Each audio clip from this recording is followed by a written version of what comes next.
Hello, Something Guys and Gals. This is Something Guy 912. During the lead up to the release of Borderlands 3, when the Borderlands IP had seen better days, Gearbox thought it was prudent for them to have a means of which to bridge the gap between the 7 years of the two releases and the 7 years between the stories of Borderlands 2 and 3. In comes the Fight for Sanctuary DLC, which was the first piece of major content that Borderlands 2 had gotten since all of its DLCs had concluded in 2014. And of course, the expectation was that this would thread the needle between the two. Yeah, how did that pan out?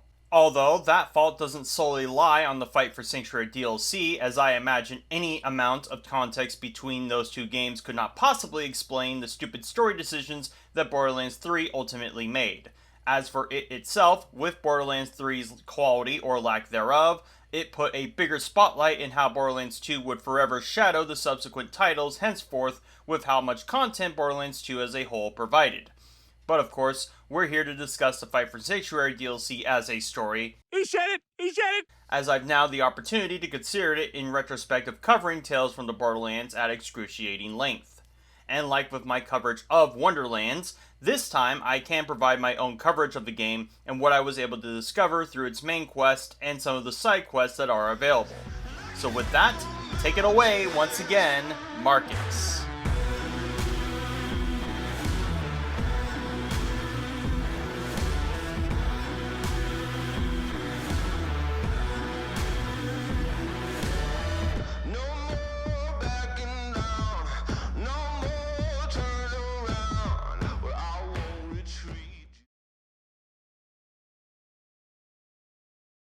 Hello, old friend. Been a while, hasn't it? I bet you're wondering what became of our Vault Hunters. Let me tell you a story. After the death of Handsome Jack and the fall of Hyperion, Pandora was at peace, as much as it ever was. Their mission complete, the Crimson Raiders set their sights beyond the stars. You remember the Vault Key, right? It had that map with all the crazy floating holograms. The Vault Hunters believed it would take them to vaults across the galaxy. Of course, sometimes when you're busy looking forward, you forget to watch your back. So, even before the Marcus monologue rears in, jumping into the Fight for Sanctuary DLC will come with it a disclaimer that the player should be wary that this takes place after the events of Borderlands 2, and that they should more than likely play that to get better context for what happens here. What this disclaimer fails to note is that the DLC also makes mention of events that happen in Tales from the Borderlands, and my sneaking suspicion for this to be the case is that, much like how Borderlands 3 treated Tales as immaterial, this DLC will too. But it cannot be overstated that knowing what happens in Tales will cause problems for the timeline of events happening for the Fight for Sanctuary DLC, as trying to wedge how much time occurred between the opening of the Vault of the Traveler to the events of this DLC causes further foundations to break for the characters this DLC decides to showcase in it. As for the Marcus monologue, it more or less redresses the aftermath of what happened after Borderlands 2, but is largely fixated on what the Crimson Raiders did after discovering that the Pandoran Vault Key was also a map to other vaults. At Crimson Raider HQ, the group present are a bit in disarray as to what their next game plan is, as Tannis barks at the notion of them not going out to search for those vaults yet, Ellie concerned about the stability of Sanctuary as a whole, and Mordecai mentioning from the grapevine how people think the Crimson Raiders should be disbanded since Handsome Jack kicked the bucket. There's no telling how much time has occurred between when they acquired this vault key and now, nor how long these concerns have been building up, as though this is all being thrown at Lilith the day of them coming back to Sanctuary from killing Handsome Jack. The reason the amount of time between these things is important is that with what I know of events from Tales being accounted for in this story, the matter of them discussing any of this couldn't have just happened in a day, and more than likely would have resolved any of these issues had there been any. More importantly, if we are to also consider what the Watcher warned them about earlier, why would the residents of Sanctuary want the Crimson Raiders disbanded if that was something they took as a legitimate concern?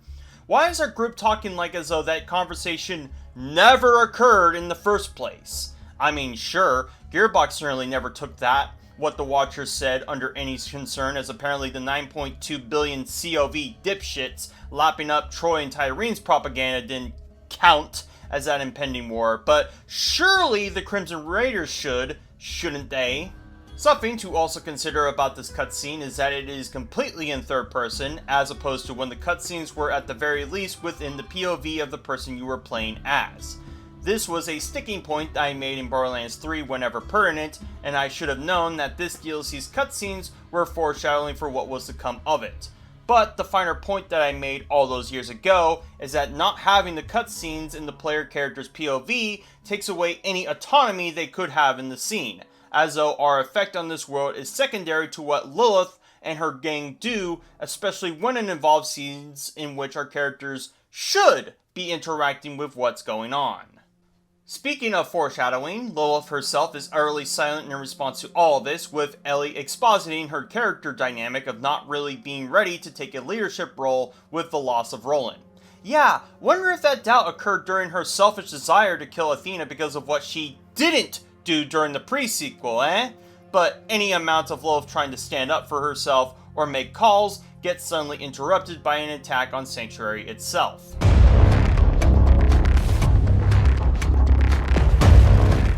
This is where we come in, as we have to repel the assault of new Pandoran soldiers led by one Colonel Hector, and of course, these guys are X-Doll. If I had a nickel for every time An X-Doll squadron became the main thread of the story, I'd have 2 nickels, which isn't a lot, but it's weird that it happened twice, right? but yes, another Lost Legion of Doll is the main antagonist of the Fight for Sanctuary DLC this time, and somehow will be more effective at flushing out the Crimson Raiders from Sanctuary than Handsome Jack or Hyperion ever were.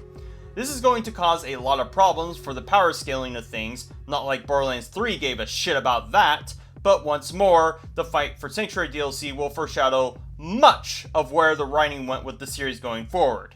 Into the fucking trash. Demonstrating this, in spite of my frankly overpowered efforts, a cutscene interjects with Lilith catching witness of one of the new Pandoran soldiers infecting the townsfolk with some kind of spore gas, while also seeing Colonel Hector Aura farm in the town square. Lilith somehow comes to the conclusion that he and his gang are here for the vault key, which, yes he is, but how she concludes this is baffling beyond just sharing glances between one another. Lilith finds himself swamped from the soldiers and has them retreat to HQ, although that too gets flushed with soldiers, forcing Lilith to attempt to phase walk her, the gang at present, and you, the player character, out, leaving the vault key in Hector's hands. Now, a major criticism that went completely over my head when discussing about Borderlands 3 was, during when Lilith confronted the Calypso twins, that she could have just phase walked out of there, key in hand, instead of fighting them for no fucking reason. This is a similar problem in this scene where if Lilith was smarter, could have phase walked with the vault key as well without letting into his hands, although at least with this scene, there is some wiggle room that she was more concerned about the well-being of her team than the importance of the vault key itself. We get rudely teleported once more to an area completely new to Borderlands 2, but might as well be disconnected as it has no connection to the adjacent areas we've gone in the base game before. Through Lilith's phase walking of most everyone, she inadvertently scrambled the Crimson Raiders, priming you as responsible for finding a base camp to take back Sanctuary, as well as a vault key. Afterward, Colonel Hector interjects his opening villain monologue about how easy it was to take Sanctuary back from the Crimson Raiders, and suggests that the absence of Roland had something to do with it. Lilith begrudgingly agrees with his assessment, and I don't know how Roland being here would have changed anything about the circumstances of this assault, unless Brick's Buzzard fleet were conveniently absent after storming the bunker to repel their assault, but that would have little in the way of Roland's input otherwise.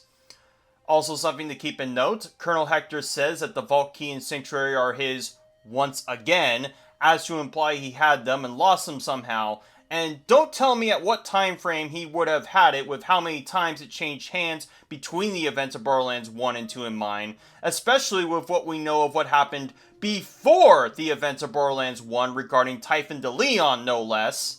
Also, With Colonel Hector invoking Roland's name into this means he knows a bit more about the Crimson Raiders than most, and there is plenty more things he'll invoke that I don't have the faintest clue how he would have known of them apart from reading the Cliff Notes version of the prior games. Furthermore, Colonel Hector describes the spore that Lilith took notice of as his paradise gas, and that he's going to use it as fertilizer to tend the garden that is Pandora, which, if it wasn't already apparent, is the exact kind of genocidal mindset that Adolf Hitler envisioned regarding the Jews. So, if it wasn't immediately apparent to you guys already, Colonel Hector is the bad guy, or, based? Depending on certain Twitch circles you frequent. Showcasing Hector's knowledge of Sanctuary, he uses it as a way to have his own version of the moonshot bombardments to send more Spore enemies our way, as a unknown yet familiar voice is asking for help to fend them off. Yeah, more on that and the lack of a Helios soon. This unknown voice makes some terribly unfunny quips about the situation he should be more than a bit rattled about, given the events of Tales that had transpired, but again, the anus of Borderlands 3 is smelt all over the writing of this DLC, so no surprise that it wafts here too. As you near the unknown voice's ascent, Hector monologues some more about how the easygoing nature of the Crimson Raiders' Sanctuary made them soft, and that with Hector's more linear focus on seeking this paradise that was presumably stolen from him and his men, has given him loyal men who are dying the wool for him. This may perchance play into a theme of the story, given Lilith's uncertainty of being a leader over Hector's assurance of being one wasn't already drilled into the opening minutes of the game, but as to how that translates to what happens in Borderlands 3, yeah, it does not. Given Lilith was about as limp-dicked as a Ken doll the moment she lost her siren powers, and massively incompetent when she did have her powers. After clearing out some more Spore freaks at the main camp, we are properly introduced, or reintroduced if you've watched my Tales analysis recently, to Vaughn, who already looks more disheveled than he did at the end of Tales, and that's saying something given what he inevitably gets subjected to during the events of Borderlands 3 of all things. Notably, Vaughn tries to arm himself against you and, hilariously, fails, immediately surrendering to your presence. The reason this is notable is that Vaughn describes that he and you were mortal enemies, and that they should unite under the banner of sticking it to Colonel Hector. Barring how the fuck Vaughn would know that you were a Vault Hunter unless you played as Zero during this DLC, how the fuck would Vaughn know you were a Crimson Raider when approaching him? Moreover, Vaughn tries to describe the schism between the two as Vault Hunter and Bandit, when Vaughn himself was a Vault Hunter at one point of his life, and worked with Vault Hunters like Athena, Zero, and possibly Claptrap if you had suicidal tendencies. So why is he now trying to act as though the reason Vaughn and his group were routed by Brick and Mordecai at the behest of Valerie was because they were Vault Hunters? Sure, the time between when Tales in this game came out was quite a while ago, but I can't imagine the writers were this obtuse to completely misunderstand the dynamic there when they put strict attention to what had happened in that story to begin with. Extolling the virtues of Borderlands 3's utter lack of sincerity, Vaughn mouths off to you about what had happened to his bandit clan as well as the Helios refugees once Hector came knocking on their door, and plays their deaths by his hands as merely a whoopsie-daisy to him. I guess good thing no one cared about the lives of those people on Helios, considering that they got the worst end of the bargain. Otherwise, Vaughn would come off as a completely heartless prick here.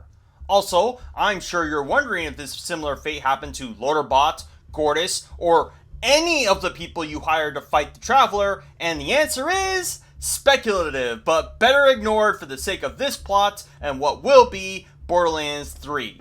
Vaughn has you help him set up the back burner as their at current base of operations by resetting firewall, yes, literal, relays around the vicinity. Again, Vaughn is way too perky and glib about all this going on, and I don't know who thought it was a good idea to write Vaughn this way given how much more reserved Vaughn typically was, even in moments of ecstasy of being freed of the corporate life. But it certainly hasn't gotten any more funnier the more they do it. After getting the firewall active, Lilith teleports with Ellie to you as they essentially squat on Vaughn's base camp. There's some retaliation from Vaughn, but given that he's unarmed and written to be pathetic, he immediately acquiesces to their demands. I mean, not like Vaughn could have fared better with a gun anyhow, but I do find it peculiar that Ellie knows that he's a bandit when threatening him. Like, is there some kind of unwritten rule that people know if you are a bandit and or vault hunter in this universe or something? Anyhow, with there being a base camp, Lilith figures that she can make a quick telejump back to Sanctuary to fetch the vault key from Hector. This plan gets complicated as Lilith quickly returns in a coughing fit, as Hector has flooded the area with his paradise gas. This gets her to ask Tannis for an antidote to said gas, who off-screen mentions that she can but will need some samples for the task. Something else to note about how these characters are written, in Borderlands 3, Tannis largely does away with her snarky, somewhat socially aloof characteristics over just being a geek who doesn't understand social cues compared to Borderlands 2, and in this DLC where she retains most of that. And yes, nothing about what transpires in the DLC caused that change to happen, it just happened off screen. Unless we go with the meta reasoning that with Tannis gaining the exact siren powers of Angel, that somehow transfixed her personality too. Heading into the doll abandon, Hector remarks that he finds it unsurprising that you teamed up with Vaughn, and that his aims to wrestle the ruins of Helios away from him was pertinent to allow him to spread his paradise gas across Pandora. So the implication is that with Handsome Jack being around, along with Helios being up in orbit, he was an inadvertent deterrent to what Hector had planned. Although this also implies he needed the moonshot bombardment mechanism in order to spread his plague around. And apparently this extended to the moonshot beams at the ruins of Helios too, despite it being fixed to the fucking ground of all things. So, bear with me. How did Hector expect this plan to go into motion if it required him to have the moonshot cannons in the first place? It's not like he could have expected some random Hyperion employee to have destroyed Helios from within, especially with the manner and reasoning that got Reese into that situation to begin with, no less. So how was Hector going about his grand plan to make paradise without that in mind? It kind of makes his sophistry earlier about being more proactive and saying about his plan an empty gesture with this in mind. As you go about looking for samples, one of the few new mechanics brought into the aging engine of Borderlands 2 is the Spore meter, where it simply gives you and enemies increased damage dealt within pockets, but building it up too far will have the player take DOTs. Not exactly deep gameplay, but any complex changes would have completely upended the balance of base game Borderlands 2 from the ground up. Anywhom, once you go through Tannis' constant orgasming over science and collect those samples, Lilith states that she'll use the last of the iridium she had to go look for what few survivors remain at Sanctuary to bring back to camp. Yeah, remember when that was a plot point in Borderlands 2 that Borderlands 3 forgot about? Pepperidge Farm does, but I do have to wonder how Lilith expects any survivors at Sanctuary if it was intoxicating for her just to even teleport there, but I guess it's the thought that counts.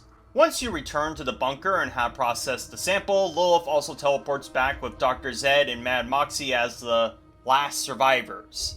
It is kind of humorous to think that those people were second on her mind when she initially teleported away and just expected them to figure it out for themselves, especially Mad Moxie given Hector mentioned eating week-old pizza in the area where she's usually present earlier.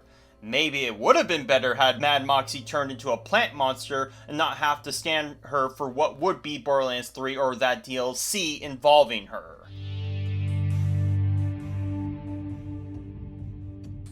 After routing out the remaining survivors, Lilith gets word from Mordecai that he spotted a potential avenue for them to go take back Sanctuary.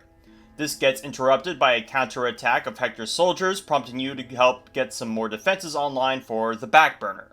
Now, Sanctuary as of current is embedded in Mount Scarab, as Mordecai put it, and I'm not sure if this was as a result of them hanging over that mountain when Hector invaded, or that Hector managed to pilot the Sanctuary to that mountain for certainly not aesthetic reasons. Guess he has a taste for the dramatic. But if Hector did manage to pilot the Sanctuary, how? Didn't Sanctuary need the assistance of Lilith to even get off ground, much less remain airborne with her presence? Though with that, even base game Borderlands 2 isn't clear as to whether she's needed or not. Anyhow, once you repair the turrets and fend off the waves of Hector's men, Lilith gets an update from Tannis as she cannot make an antidote to the gas, but discovers that the source of this gas was one Cassius Leclamaine, which is the same Cassius who was out hobo-maxing at that Atlas facility during Tales from the Borderlands. What is important about his presence here is that Vaughn is aware who he is, calls him, and the two share some kinship between each other, despite the fact that Cassius was presumably tricked by Hector into making spore gas, and that Vaughn is apparently cool with his brethren being killed as a result. The reason this friendliness between these two is important is that now, additionally, the decision of Fiona to encourage or discourage Athena to kill Cassius is also canonized that she didn't, because if Fiona did encourage Athena to, Cassius sells out Vaughn to Valerie to save his own skin. Not to mention, encouraging to kill Cassius will also make him unavailable to recruit for the pivotal job of defeating the Vault of the Traveler. A decision that is open-ended in terms of his involvement, but nevertheless, he would not be as friendly with Vaughn or Vaughn with him had those events occurred in the manner that they did. Secondly, given that Cassius got involved with Hector to the point of making this spore gas means that the amount of time between the opening of the Vault of the Traveler and now is greater than initially assumed, as it couldn't have been that Cassius developed this gas overnight. And there is a particular line by Vaughn that will make the frame of time between these events especially egregious we'll get to soon. And we'll also get to how much Vaughn's overall attitude does not at all reflect the final moments of Tales with this in mind as well.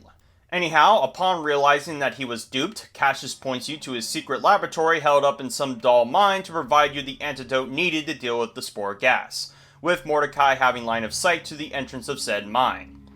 You head over to the perch where Mordecai and his other pet bird, Talon, were posted, only to find Talon and some more of Hector's goons. Mordecai is oddly radio silent throughout all of this, with Talon giving literal breadcrumbs to the Vault Hunters as to where Mordecai might be. Along with this, there is a line by Lilith that I cannot tell if it's supposed to be a fucking joke or not, but somehow she is able to infer by Talon that Mordecai got ambushed by Hector's goons. The reason I'm not sure if it is a joke is that it sounds like a reference to the TV show Lassie with similar dialogue to it, despite the fact that Lilith actually sounds concerned when saying it.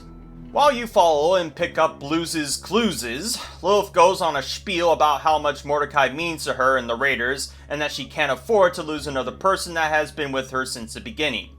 It's weird that she's saying this to the Borderlands 2 Vault Hunters now of all times, as though they wouldn't be already familiar with their storied history. Angel and Handsome Jack already exposited that during that story 2, no less, as though she's talking to the Borderlands 3 Vault Hunters. And, speaking of, while it's all well and good that Lilith gives a shit about Mordecai here, did she have anything to say about him during the events of Borderlands 3? Fuck no. Once Talon leads you to a camp, only now does Mordecai pipe up to call back Talon as he attempts to fend off some more Spore freaks. There's no explanation as to why he had to be cryptic about where he went to, nor any context as to why he moved away from his nesting spot beyond just being routed by those soldiers, but that's small potatoes for other contrivances in the story later. Mainly that Mordecai is now currently infected with that spore gas and now has a ticking clock as to whether he'll be compromised like the rest of those unfortunate. Unfortunately, that means that Mordecai is lucky that the spore gas didn't immediately turn him like it did Vaughn's entourage or like it did the Sanctuary citizens in that cutscene. Otherwise, I'd believe the stakes of his condition for a fraction of a second. And given how little screen time he gets in Borderlands 3, maybe it would have also fared better that he died here too. Lilith face-walks to TP her and him back to camp, given Mordecai's condition, as you try to find a way inside the mine. Hector anticipated this contingency, having barred the entrance with enough metal that apparently Lilith's face-walk can't possibly go through it. This is a interesting limitation of her powers to only be brought up now of all times, because I wasn't aware of the mechanics of those limitations apart from the relative distance she could teleport or teleport others to. So, does her power work like Nightcrawler's? where she can only teleport to a place she's been at or can visualize? Because Lilith has never been at the Doll Abandoned or the Backburner up to this point, so how did she get there if that's how it works? And seeing as Borderlands 2 established the fast travel network as existing in-universe, surely there would have been a fast travel line for the inside of that mine that will establish once we get there, right? Shortcoming and contrivance aside, you nevertheless are humbled to go back to the Backburner to figure out how you and the rest will blast their way into the mine and get to caches for that antidote.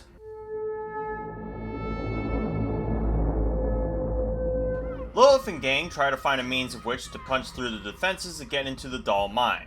Mordecai suggests using the Helios moonshot as a means to do so, and Vaughn points them the correct way, given his familiarity with it, as you'll have to navigate through the burrows to do so.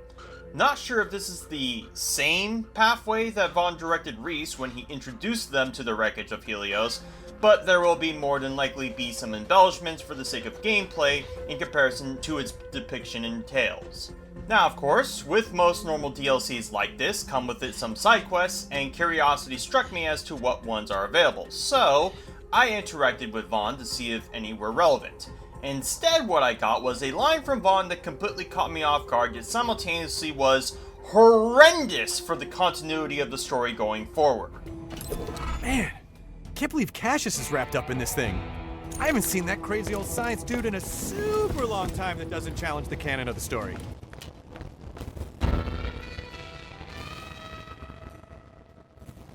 You what? Well, Fight for Sanctuary writers, I do love to challenge the canon of the story, and now, having invited yourselves up to that scrutiny, let's do that, shall we? So, Vaughn mentioned as you were getting the firewall relays up that he had plundered a vault sometime, and that he would love to discuss with you his exploits there. The big question regarding his remarking of that is that he seems completely content with Fiona and Reese having been blipped out of existence, almost to the point that he was completely apathetic to that notion despite presumably being best buds with Reese. And by extension, Sasha too, with or without her input, otherwise she would have gone Vaughn and the rest to scour the fucking earth to find her sister.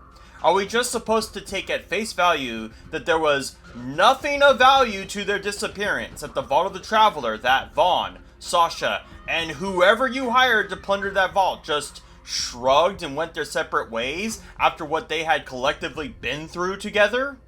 Additionally, with Cassius having mentioned his exploits with Hector now also means that the Crimson Raiders airing out their concerns with Lilith makes no sense with the assumed amount of time between the end of Borderlands 2 and the end of Tales from the Borderlands, as not only was the amount of time between Athena being captured, Helios being destroyed, and the opening of the Traveler Vault had to have been at the most a few months' time with what Loaderbot said, but also that Cassius couldn't have possibly gotten the attention of Hector right after opening the vault, and had made a spore gas for him within a fucking day. Or that Hector, having carefully navigated his plan to make Paradise, taking into account Lilith's phase-walking abilities and Handsome Jack's moonshot bombardments, couldn't have been possibly done within the span of a week or so either. So yes, writers, you can play coy with the idea that the amount of time between these events don't matter, but they certainly matter for when it's pertinent to make people care about what's actually going on. Or else, you wound up making a story that it's in one consciousness, out the other, like what New Tales, Borderlands 3, and Wonderlands became. With that whole tangent out of the way, let's introduce another with the aforementioned side quest deviation, as I infrequently do throughout these analyses. And one that was going to be practically unavoidable in regards to my Tales analysis is Space Cowboy. As I mentioned in Tales, this mission existing means that Fiona's choice to drop off Scooter's advertisement probe after he died is canonized that she did, and that she specifically honored him with the phrase, "See you, Space Cowboy." As to how Moxie or Ellie got word of his death is a bit muddled, especially with their statement that he died recently, despite the fact that with the timeline of events in Tales means that Scooter would have been dead for quite a while now. And that's why these writers should practice some discretion with when they decide to make a joke at the expense of the story. Anyhow, Moxie gives you an echo that Scooter left for the Fall Hunter, outlining his own version of a digital last rites as you help to fulfill them. Again, I'm going to assume he had made this for quite some time and didn't make it literally before being sent off into space in Tales, which if he did, means he somehow had some extreme prophetic foresight to make that. His first request to the Vault Hunter is juvenile, as he just wants you to collect some poor mags and give them to someone, and yes, like most of these kinds of things, is played off like a joke at his past tense expense. Scooter's second request is that he wants to hand over the rides of the Catch-A-Ride station to his sister Ellie, which does contextualize why her name and her mannerisms are present in them during the events of Borderlands 3. Nothing to complain about here, this is something I would fully expect of Scooter to do, and just a nice gesture to his family. I suppose the only thing I can add on here is that do Ellie and Mad Moxie know how Scooter died? Because the only people who would likely know are the very two people who are currently non-existent for the sake of this story. Maybe Springs might be able to infer that there was some kind of malfunction with the ship, but even so, she would be the only person who knew the arrangement that Scooter made with the group that eventually got him killed. Speaking of, where the hell is she if Ellie is manning the Catch-A-Ride stations now? Wouldn't she want to get acquainted with her, or did she get capped by those Spore freaks too? Well, lack of any character input aside, after transferring ownership, Scooter's last request is to make a memorial in his name and do a Evel Knievel stunt over it. Apparently during the time that Scooter died and now, Ellie got a memorial suited at the impact of his death, and somehow was in the same area that which this DLC takes place in, which is a small contrivance I allow because of the sentimental value of what this memorial holds for him. You adorn the jump pad with whatever flares to your liking, make your jump, and complete the mission, but not without Scooter's final words after fulfilling his requests. It brings a tear to the eye. And looks of scorn from the people who decided to treat him like utter sewage when playing as Fiona during Tales 2, as I'm sure the entire reason this mission was even made was to course correct on the potential scumbaggery you could inflict upon Scooter if you had a mind to. Still, a respectful nod to one of the more jovial aspects of Borderlands that didn't come off as trying too hard to be funny. Now with that, we can get right back to main quest for the time being. Once into the burrows, Cassius remarks that Hector is using the Pandora Vault Key to mass produce the Spore gas to go about his aims to make paradise out of Pandora. How he's doing this we'll have to extrapolate for later, but it goes without saying just how many times the story retcons itself to invent different applications for the Vault Key. Like how Borderlands 3 decided that a key part could somehow power a orbital laser of all things. As you navigate through the burrows, which I predicted was going to be exaggerated for the sake of gameplay compared to how Reese and Vaughn navigated them, you inadvertently come across Brick, who I guess just wanted to punch some shrubs for an indefinite amount of time here. Brick wants to assist the Vault Hunter after hearing that Mordecai is becoming ill from the spores, and this is where the second allusion to Lilith's leadership comes into focal point. Apparently, Brick had indeed been distant from Lilith and her Crimson Raiders after her stunt at the end of the pre-sequel, and decided to put differences aside to help a good friend in need. As to whether this conflict persisted during the events of Borderlands 3, and thus explaining why he, Mordecai, and Tiny Tina had been relegated to Eden 6? Who knows, but that would be a reason if it was ever once properly expressed. You near the opening entrance to the ruins of Helios, which again is exaggerated from how it was depicted in Tales for the sake of gameplay, of course. Additionally, the way is barred by a barrier that requires you to destroy some generators to get further inside of it. I'm guessing that these were set by Vaughn and the Helios refugees before Hector came into the picture to use them for himself, so no problem here, although I do find it perplexing just how much of what is left of Helios is still functioning, far beyond the people and objects that survived its crash landing too, no less. Interestingly, Hector isn't at all concerned about what you're doing about the burrows, despite the fact that he made a push for the ruins of Helios with the express purpose to use its bombardments this way. Guess that tiring arrogance washed off on him, or would it be that his arrogance is washing off on her by the events of this story?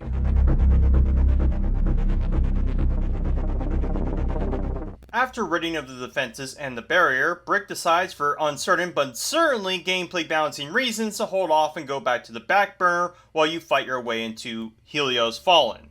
With ludonarrative dissonance in mind here, I guess Brick is only half concerned about getting Mordecai the help that he needs, with his conflicting reasons not to assist you along the way. Once inside Helios Fallen, only now does Vaughn seem to remember that he should be a bit more vengeful of Hector and what he did to his former employees and fellow bandit brethren. Although this is in the context that Hector supposedly got a hold of and hacked Vaughn's loader bots in order to facilitate this, as he tasks you with killing an arbitrary sum while making your way to the moonshot bombardments. I guess this DLC foreshadowed even more than just the writing of Borderlands 3, as I grieved about the inexplicable placement of enemies to the rest of the story too. Because how did Hector manage to hack loader bots, and how are there still functioning digistructs for them in a raised space station? And why would Hector go about hacking loader bots if his spore gas was doing just the trick? Just because the developers wanted to give us an excuse to fight some more loaders? Once nearing the controls for the moonshot, Lilith only now brings up that she doesn't know if anyone knows how to operate it, wherein Tiny Tina comes into the picture in annoying and oddly entitled fashion, practically bullying Lilith to teleport her to assist despite Lilith's already weakening state. You know, if you were to tell me that the Borderlands movie writers only saw this aspect of Lilith and Tina and thought, yeah, that's the entire dynamic between them, I believe you. Because nothing really undermines the supposed stakes of what's going on than a fucking tween having a fit over not being able to fire a big gun. Like, sure, I was already not enthused about the kind of character that Tiny Tina is, but never would I have expected that the DLC would go out of its way to make Tiny Tina insufferable. Makes you wonder if that also was alluding to something that would happen in Borderlands 3, maybe. Did you know, Lilith? Iterating upon what I mentioned about embellishments in Chapter 4, Chapter 5 makes some large embellishments about the travel distance to the moonshot in comparison to how it was presented, not to mention it supposedly being the same console that Jack got to witness a betrayal of the century too that I forgot to bring attention to in my Tales analysis. I bring this up because the stakes of Tales made it very apparent how dire it was that the Traveler got as close as it did to said console, but with the distance here, makes it now a question as to where the rest of that infrastructure went during those events. Anyhow, you get to the console of which Tiny Tina and Lilith teleport in, meaning that Lilith could have teleported us to this very moonshot if she wanted to, instead of us hiking the whole trek over. Good job with that consistency on her powers there, writers! The rest of the procession here is to help Tiny Tina collect ordnances for the moonshot bombs in a similar fashion to collecting her badonkadonks like in Tundra Express, and yes, that Tundra Express and not the Borderlands movie's interpretation of it. Once you collect most of the goods, Tina has you go find a salvage core and is here where she drops the trying to be amusing pretense and gets real for a moment, as she's deeply worried about Mordecai and what might happen to him, perhaps echoing anxieties of him suffering a similar fate to Roland. In a sense, it does seem that she keeps up a perky and weird nature as a coping mechanism, as I analyze in my Borderlands 2 analysis, not just because of her age, but also that she had to grow up too fast in an environment dominated by survival and instinct. Too bad little, if any of that, got carried into Wonderlands and instead just had her be inexplicably separated from those she cared about.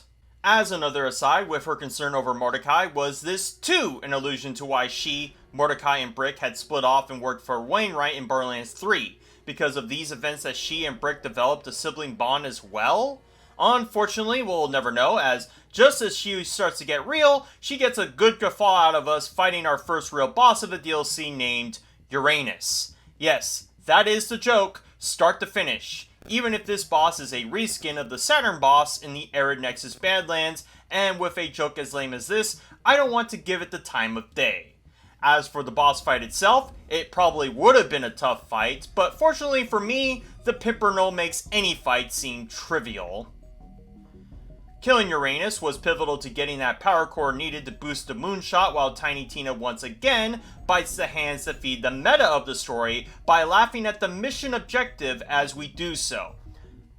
Look, writers, It's honestly pathetic that you thought this was so funny to put this much attention on, but it comes off as desperate. Like you know it's not funny, but think putting some ironic emphasis on it somehow will turn around to make it funny again, like Pickle Rick or something. Once you got the armament assembled, you can make the choice to allow Tina to arm it for you or not, which doesn't make a lick of difference either way, not like this game could even pretend to suggest your choices matter like Tales did. You go to the console proper and shoot the payload, with Hector only now realizing his hubris in allowing you to blow a hole into his plans, literal and metaphorical. Lilith has you go back to the back burner to check on Mordecai and his condition regarding the spores, while remarking that Cassius better be good on his word. Speaking of, now it's only been lampshaded here, but how do Lilith, Fawn, or the Crimson Raiders know that Cassius is good on his word, even assuming that he's sincere and that Hector lied to him about the kind of experiments he was making?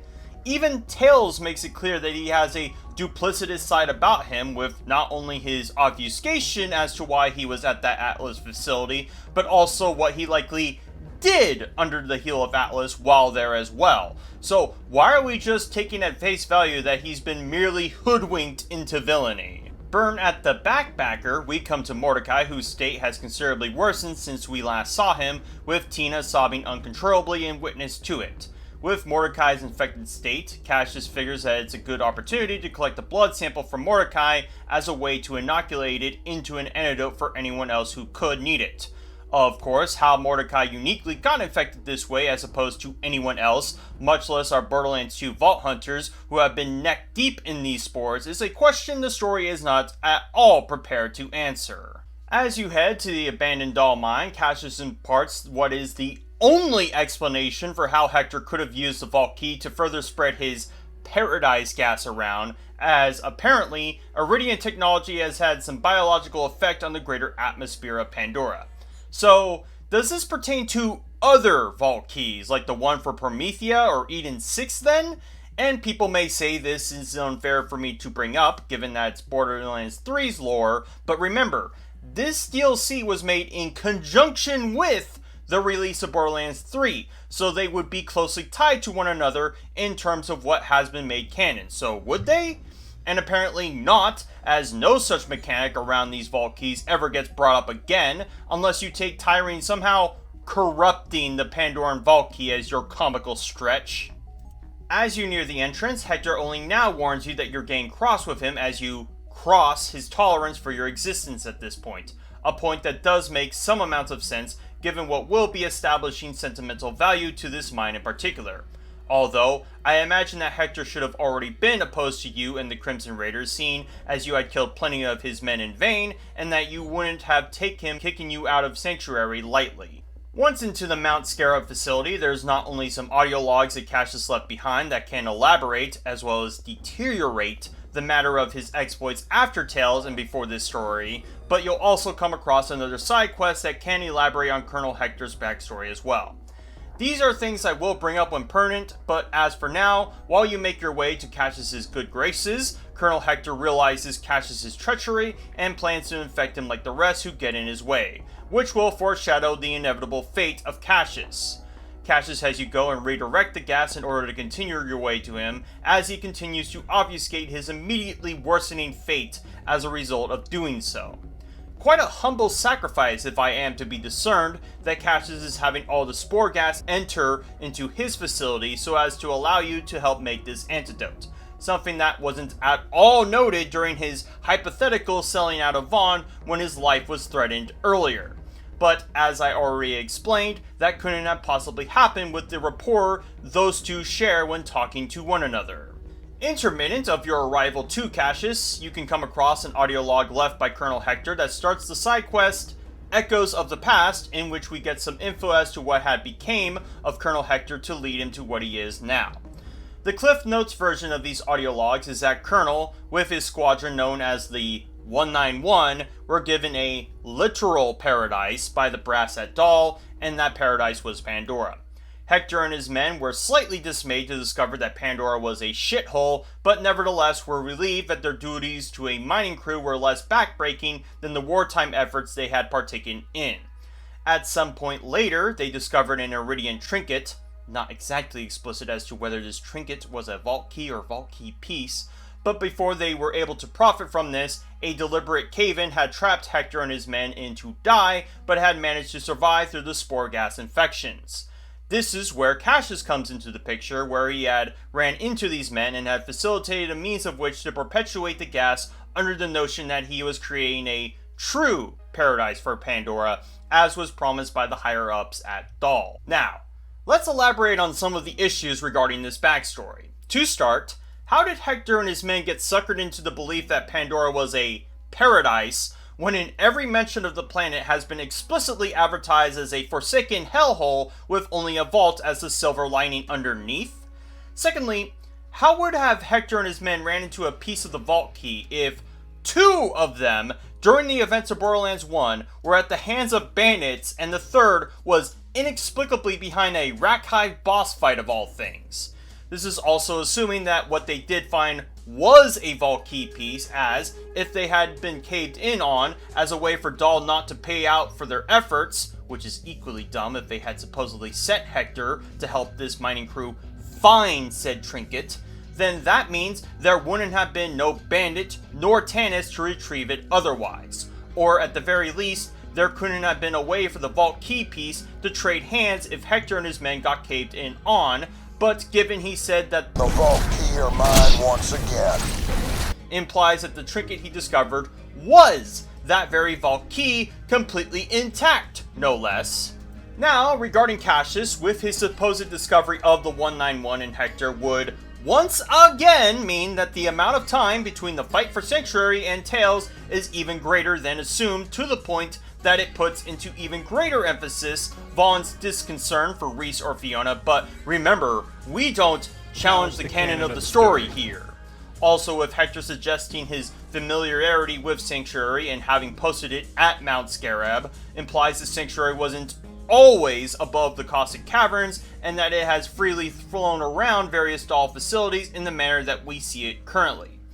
Not sure how the awkward nature of the ship's design would make it somehow compatible with every docking port come Dahl's way, but Dahl, like always, is reliable in terms of having decrepit structures lying in wait for the sake of the story.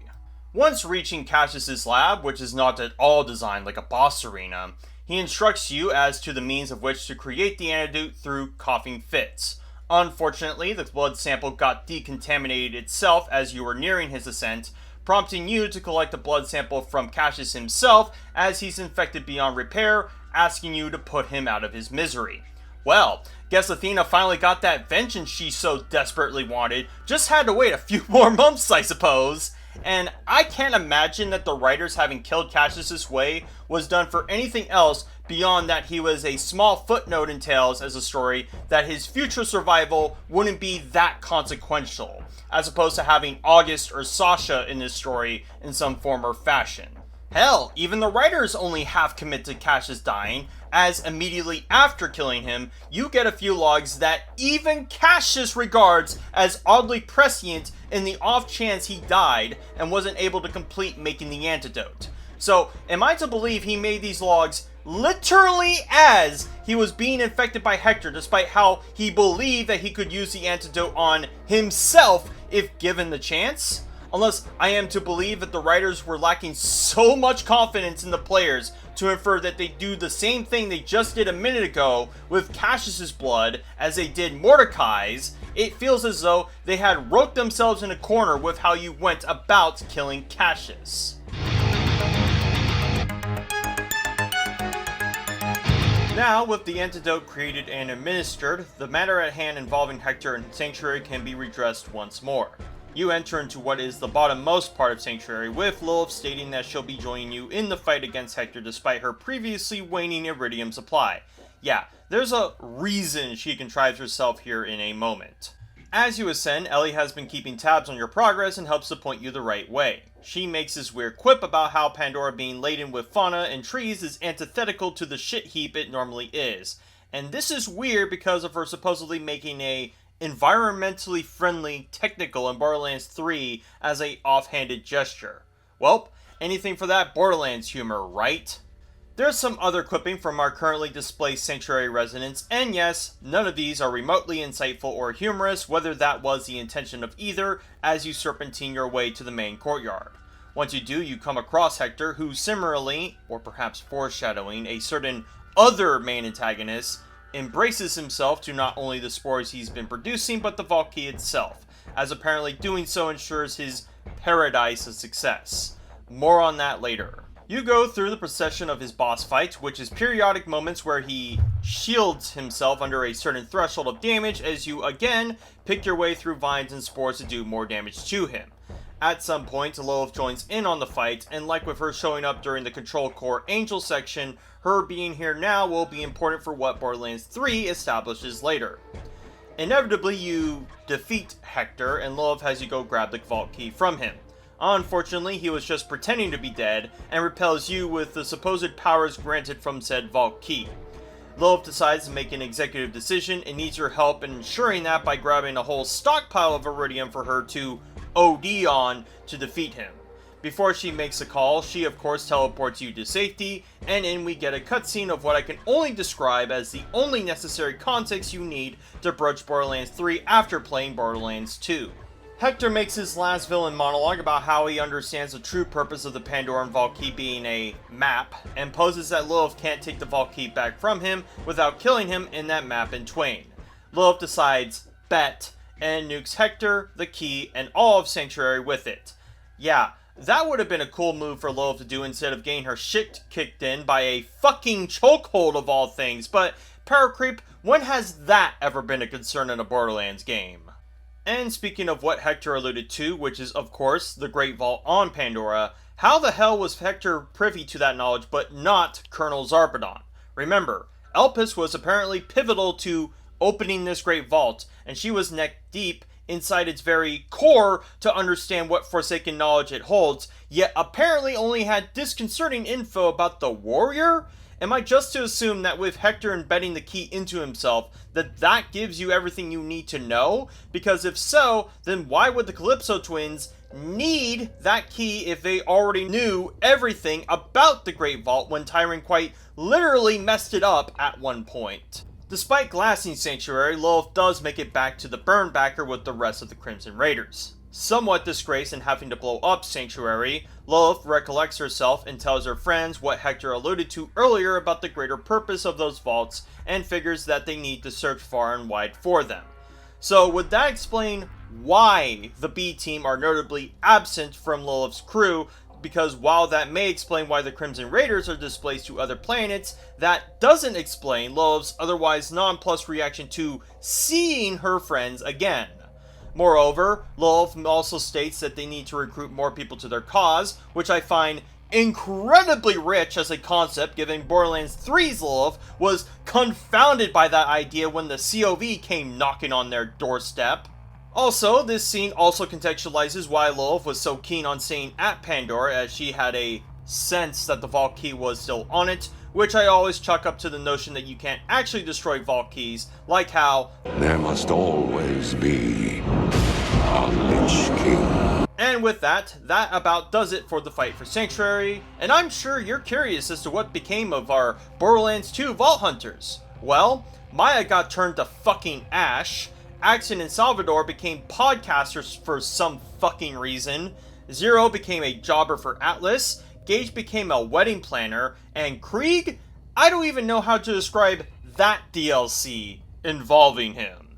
What I'm getting at is that by the events of Borderlands 3, the Crimson Raiders are even more of a laughably outmatched rebel group than they are by the end of this DLC, with how many allies the Crimson Raiders seemingly lost in the interim, with no contextualization as to why either, with what little the Fight for Sanctuary DLC provided. Yet, I'm supposed to believe that Lilith became mobilized or recruit more by what little Hector proposed to her? Yeah, I got some bridges to sell you.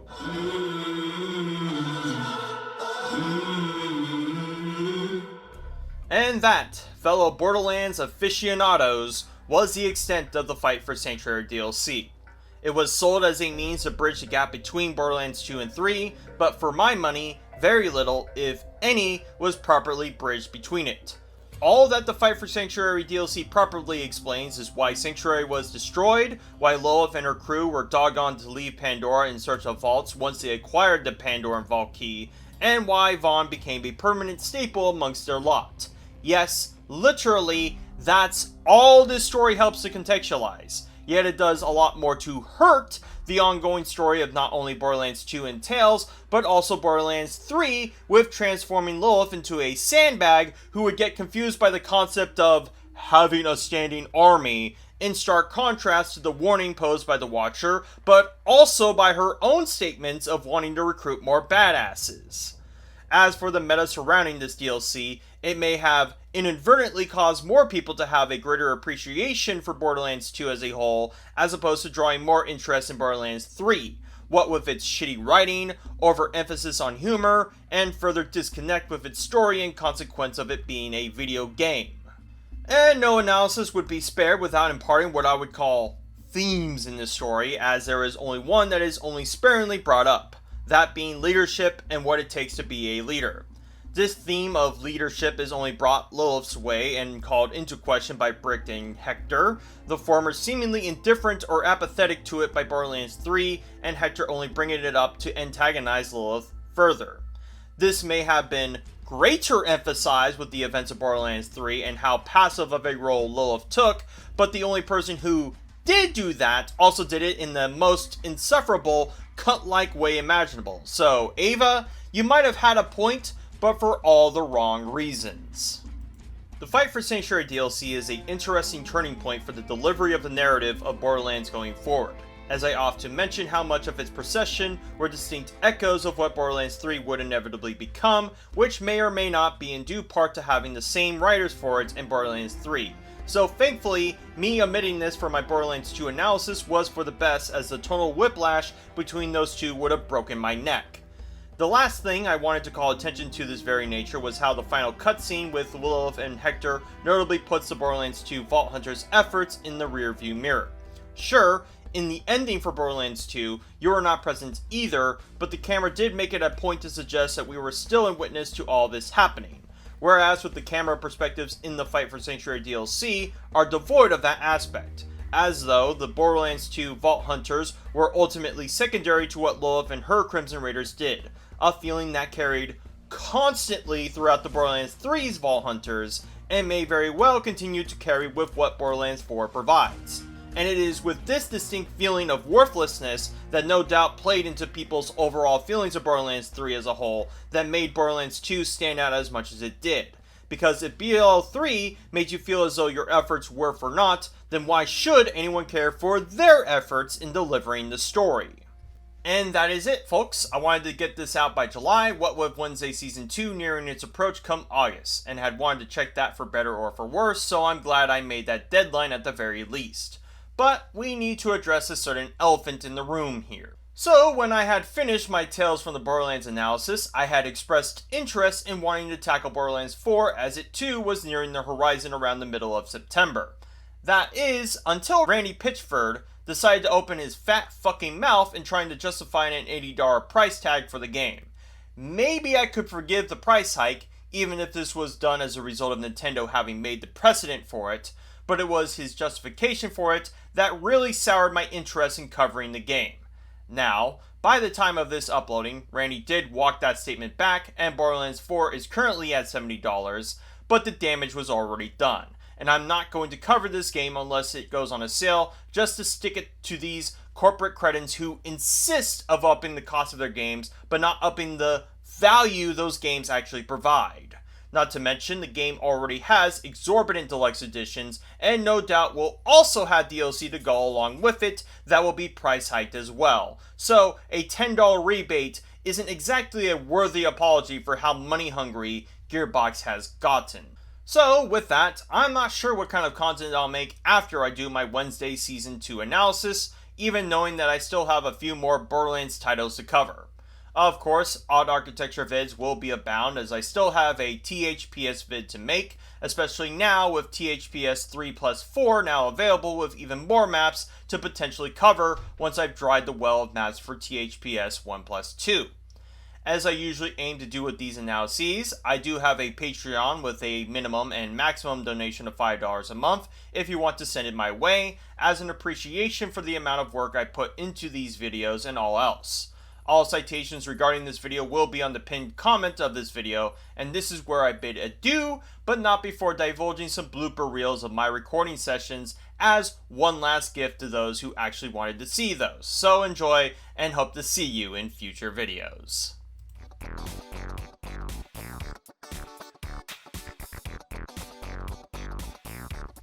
Additionally, with Cassius having mentioned his exploits with Hector now also means that the Crimson Raiders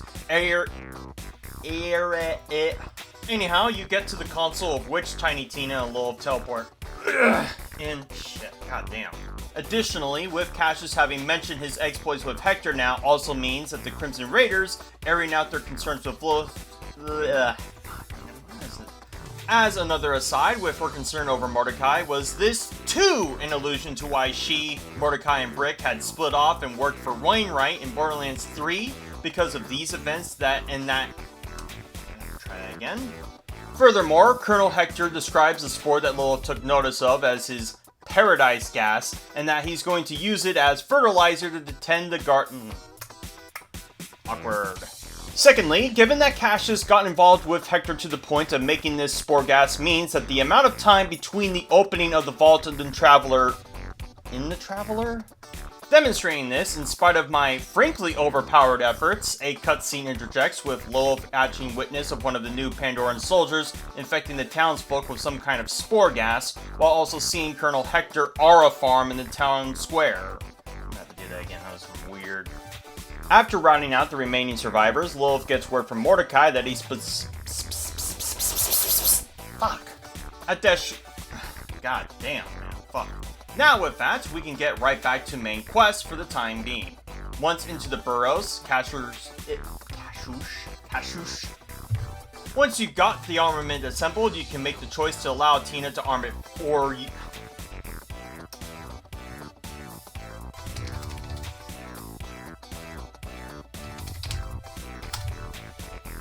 There. And speaking of what Hector alluded to, which is of course the Great Vault on Pandora, how the hell was